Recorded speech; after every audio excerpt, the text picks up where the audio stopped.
our hair loss series, examining why it happens and what we can do to stop it. Our own Dr. Jen Ashton has personal experience with this. She's going to join us in just a moment. But first, a look at what overstyling and overprocessing can do to your hair.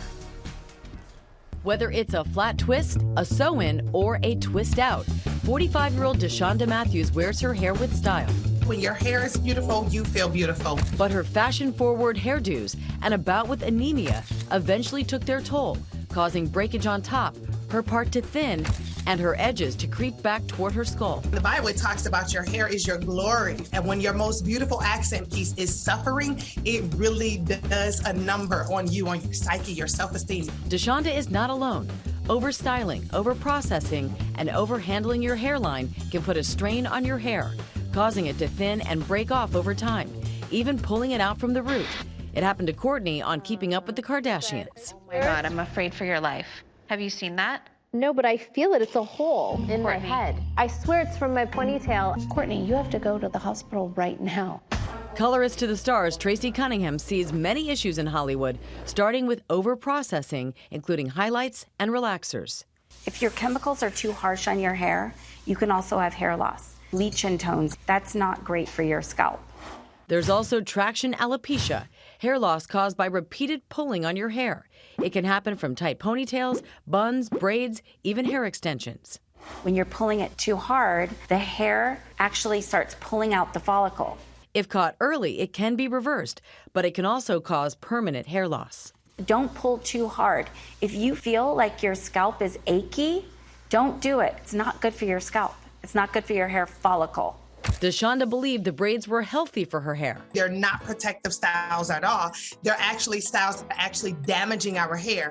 Now she is on a 16-week styling break. No chemicals, no heat, no pressing, no curling, just my natural hair.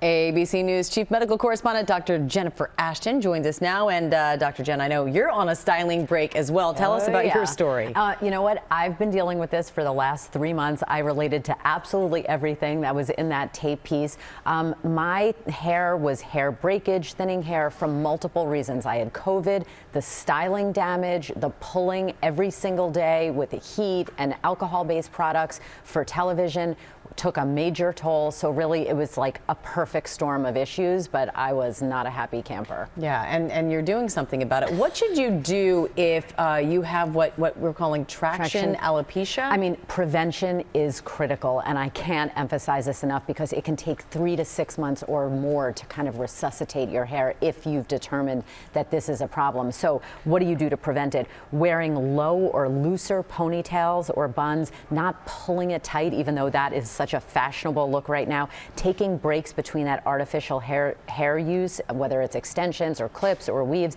using low heat, low temperature on the flat irons and blow dryers, and then absolutely use caution with rubber bands. Use the right kind of rubber band that is not pulling hair out when you remove that rubber band. Oh, yeah. And you see my ponytail here, which is applied very, very carefully, but it has been a lifeline for me. Yeah, I'm a big ponytail person on the weekends, and I see the aftermath. It's not good. It's not good. What are some other tips for overall hair health? Well, another contributing factor for me was when I became vegan or pescatarian and I wasn't getting enough protein in my diet. So start with what kind of foods you're eating and what is in your diet. You have to get enough protein.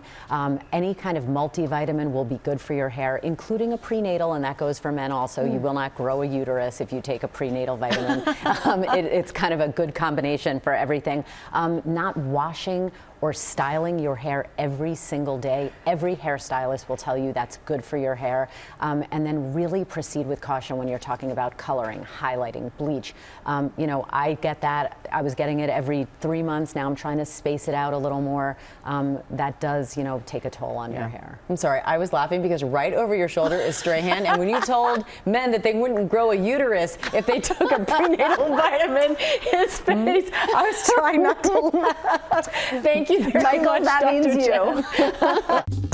Well, hey there, GMA fans. Robin Roberts here. Thanks for checking out our YouTube channel. Lots of great stuff here. So go on, click the subscribe button right over here to get more of awesome videos and content from GMA every day, anytime. We thank you for watching, and we'll see you in the morning on GMA.